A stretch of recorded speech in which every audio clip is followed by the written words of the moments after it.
Hello, ladies and gentlemen. Welcome back to I Can't Shut Up Unless You Tell Me to. Today, I have a bit of a review for you. What is this review, pray tell? It is, in fact, about the illustrious show that I just had a hyperfixation with called Bob Loves Abishola, which is literally every fucking stereotype I think the black community has about African people. Some deservedly so, some absolutely not.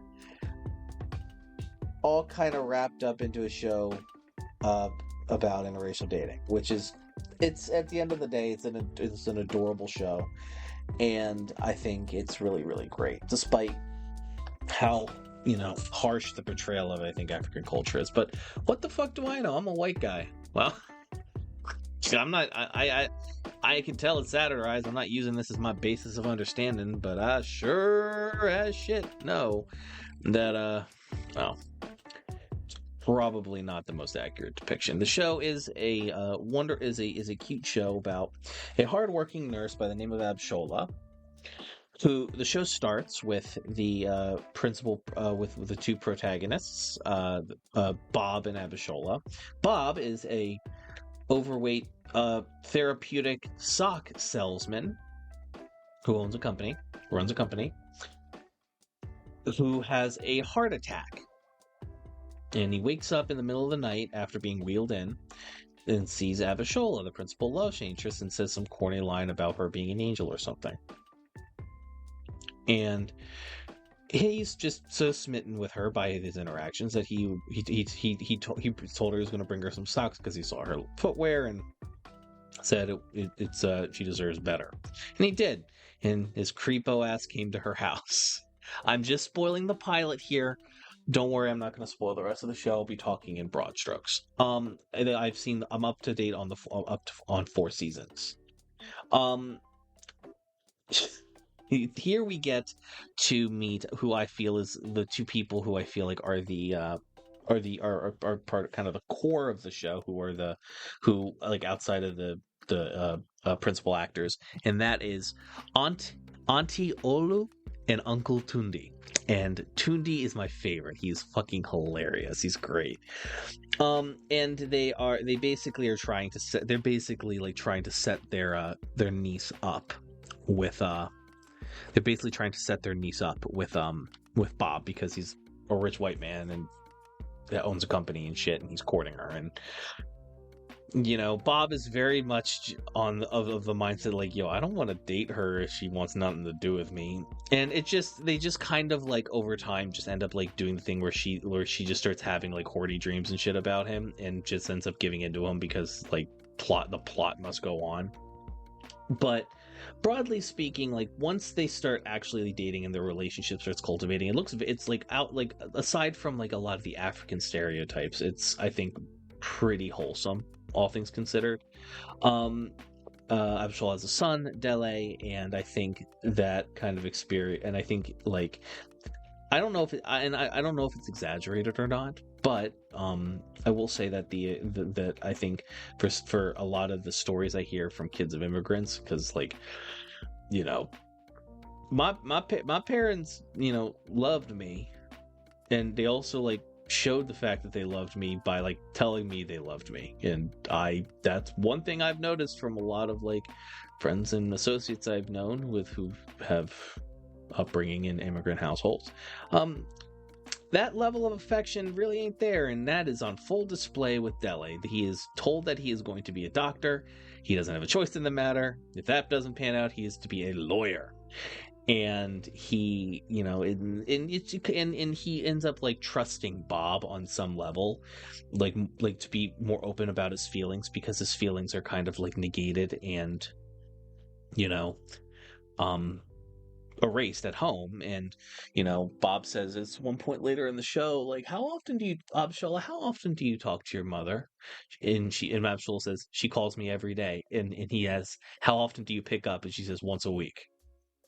And it shows. Abishola's mother is awful. She's terrible. She's she has some sympathy growth later in the show, but it doesn't stop her from being a terrible human being. And it's and that's not, and I know I've been ragging hard on like Abishola's family and stuff on some level here, and like that, but I want to take a brief detour from that and talk about how accurate the portrayal of Bob's family is here, because this is something I actually can talk about in full disclosure. The dysfunction that comes from being like in a fairly having a parent who has a fairly unhealthy relationship with alcohol, as well as not having a fairly discordant relationship with your siblings who have their own issues. And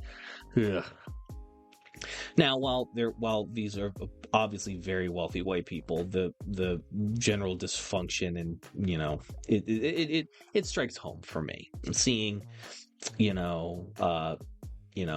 Bob's sister just struggling with spirituality and love and her own insecurities and things, paired with the brother's feelings of inadequacy because he's constantly being compared to an older brother in Bob, who quite literally everybody loves and respects because he's kept the business running and shit. And you have Bob, whose dad died on the floor of the factory, and basically had to kind of figure everything out on the job at the ripe age of 20. These are not spoilers necessarily. These are, all of these things are just, parts of the character building. And, just seeing this level of toxic dysfunction in the family reminds me of my own family back in St. Mary's County, and, how the elder generation just kind of really doesn't give a shit about how they fucked up their kids and how those kids are fucking up their kids. And, so it's just, it hits a little bit home for me. But yes, regardless, over time, Bob and Abishola, their relationship continues to grow. But Abishola is currently married, technically still. The ex-husband's being a bit of a pain in the ass. And there's different arcs. There's first you have does she want to fucking be with him? Does she like him enough to be with him in the first place? It's Bob having to learn to to culturally understand the boundaries of what he can say and what he can't say, and what he can do and he can't do, especially when you're this is especially when it comes to Dele, because as the product of a divorced household myself, my stepfather's my father, and I love that man more than I love my actual father. But, there was a genuine period where it's it took a very long time for Mark, my stepdad, to get to a point in our relationship where it's I respected him enough to not only I respected him, but his it took a long time for him to feel it was appropriate for my mom to give him the ability and to parent me on some level, as well as to me to acknowledge that extension of his authority, and eventually that his authority was his own thing out of my respect and love for him as an individual, as my dad, and one of the things I think that the show Bob Hearts Abishola does the best is it kind of shows that growth and that trust between, in a really good way, between Bob and Abishola's son Dele. Because when we meet Dele, he is, I think, a 14-year-old, 15-year-old boy. He grows fast. He grows really fast in the show.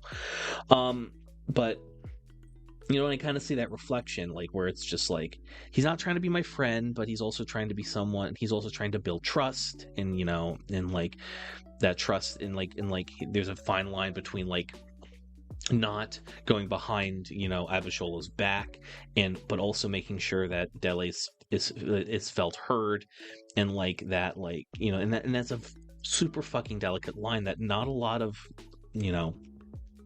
people coming into ready-made families really get, and they really did show that in a really, really positive and healthy manner that it hits home for me, and I like that.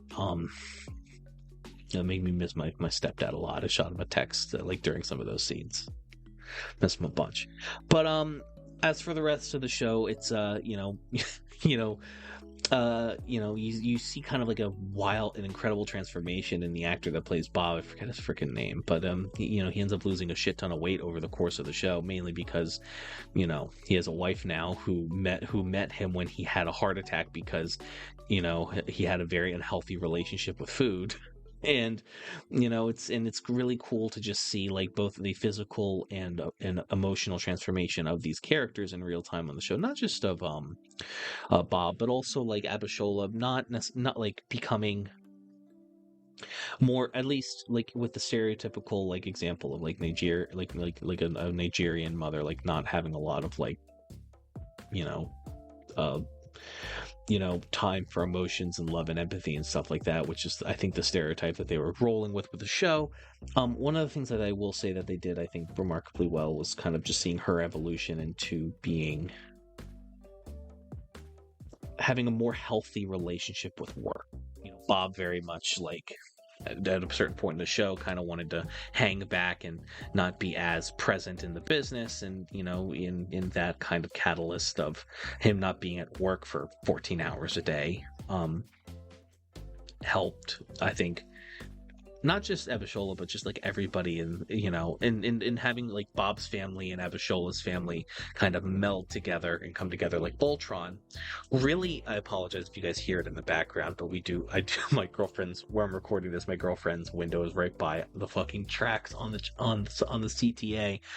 So sorry about that. But broadly speaking, I think seeing the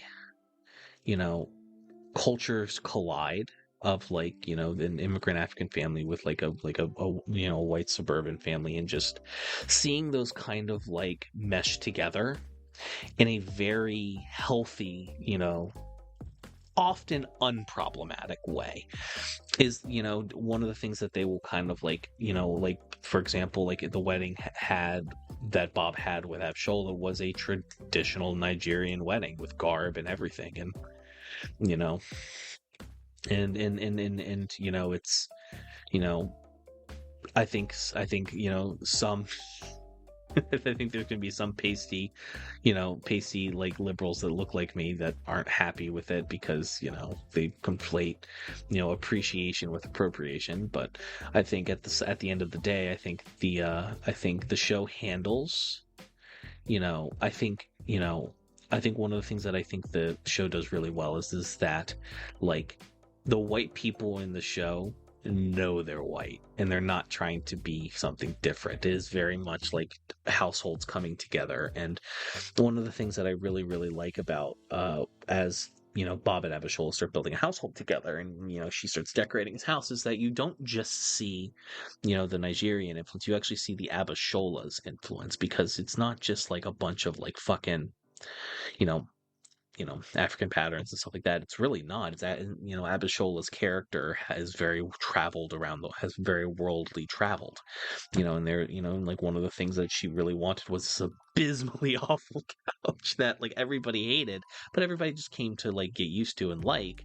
And the reason why she wanted it was because like the story behind it is that her roommate, when she was working as a waitress in Madrid, had that couch, and she always wanted one for herself when she had her own place.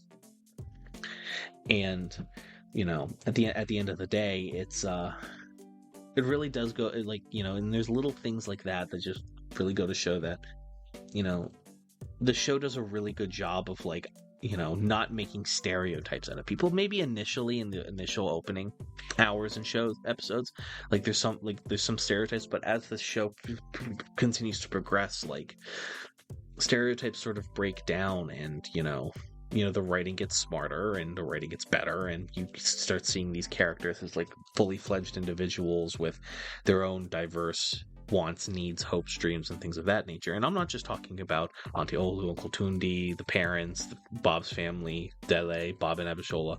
Just it seems like everybody, like even the workers that work, so a couple of the workers that work at Bob's factory, they get plenty of what's the word, character development, and it's really, really amazing to see. But functionally, at the end of the day, I think Bob I Love Abishola it's a very, I think personally, it serves two very good functions, and it's worth a watch. And you can watch it in either of these two ways. It could be something that you sit down and watch dedicatedly, as like an actual show that you keep up with, like I did, or it's very much a show that you can have on in the background in the office, like putting on The Office or Parks and Rec or something like that. It's you can either have it as background noise, or you can have it as like something you watch, and it serves both those purposes. And oddly enough, as much as it seems diametrically opposed, it serves both of those purposes fairly well. So, regardless, ladies and gentlemen, thank you so very much for listening. I apologize for if there have been any technical issues. I think the cat knocked my microphone off the table, and I think it dinged something on the inside. It's not doing really good at the moment. I don't know why. Regardless, ladies and gentlemen, thank you so very much for listening. I appreciate you. I appreciate your listenership, and I'll see you guys next week for our next episode of I Can't Shut Up Unless You Tell Me To, unless for some reason I get the wherewithal to do a high media headline. So we'll see what happens. Have a good one, everyone.